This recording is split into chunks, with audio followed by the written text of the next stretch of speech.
that's the failing that I have, and probably other researchers have, is that they see something about a guy they don't like, and then a wall goes up.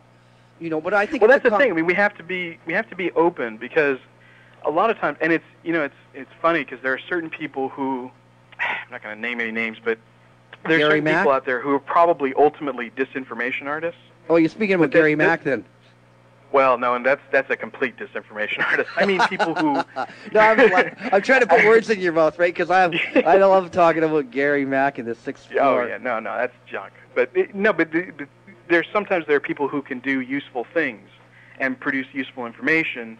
You just have to sort of disregard certain elements of that information. And I'm not saying this person's a disinformation artist, but like somebody like Noam Chomsky, for example. Noam Chomsky, who's like terrible on the JFK assassination. But if you're talking about other things, Chomsky can be very useful. He does very useful research in other areas. If you're talking about the media, he's probably, he's a good guy to read. But for whatever reason, he's got this thing about JFK, so.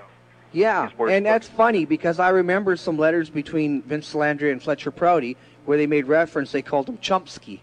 And, that's a good case in point. Someone new to political research would find nothing wrong with Noam and look at his films, books, and, lectures, and think, wow, here's somebody I'd go see speak. And yet, I feel, and it sounds like you and other people have said that he's incorrect here with this analysis of the JFK assassination. Absolutely. And there's a great, actually, in this book that Barry Zwicker did called Towers of Deception. As a book, it's just okay, but it has a section about Noam Chomsky that's great. There's a great kind of dissection of his methodology and how he operates.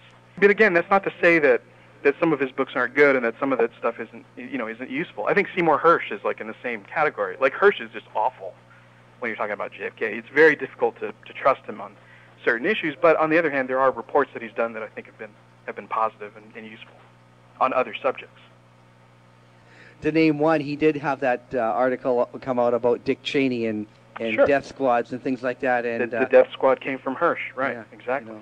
But if you're talking about JFK, I mean, this is a guy who published a book with fraudulent documents. I mean, it's a disaster. So, getting back to your question, I'm not sure if you answered completely, like, the thing you like about the community, but I guess we're getting to the dislike, the things that you find awkward about researchers and in this sense of community that we're trying to put together without any, like, we're walking around in the dark saying, who's the leader here? Yeah, and that is a real issue, because, I mean, I know it ain't me, I don't know who that person is, but clearly I think we do need some sort of organized opposition. It's like, I mean, in my mind, it's almost like creating like the NAACP for conspiracy researchers, where you actually join and you get a card, because that's how you get political power, right? You organize people who are like-minded, and get them going on certain issues. And, you can, and especially in the internet age, you send out emails. So, like, let's say you want to push legislation to release documents in the MLK case, theoretically you could organize a whole bunch of people on the internet, right, and get them to send letters to Congress, just like the NAACP does, or any other group. And that's kind of what I have in mind. I mean, ideally that would be what I would envision, because that's how that's how you get political power. Unfortunately, though, with the internet comes the idea of spam and that. And sometimes when you get these form letters, you don't even read them. You just delete,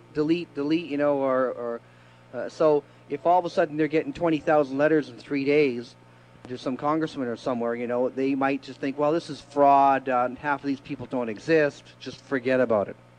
Yeah. So that's the bad part about email there. Well, hopefully you eventually develop enough credibility that you don't have to worry about that. So, because if Congress gets 20,000 letters from Amnesty International, obviously that has a certain amount of credibility as opposed to, some other group. Yeah. So this would be something we'd have to build.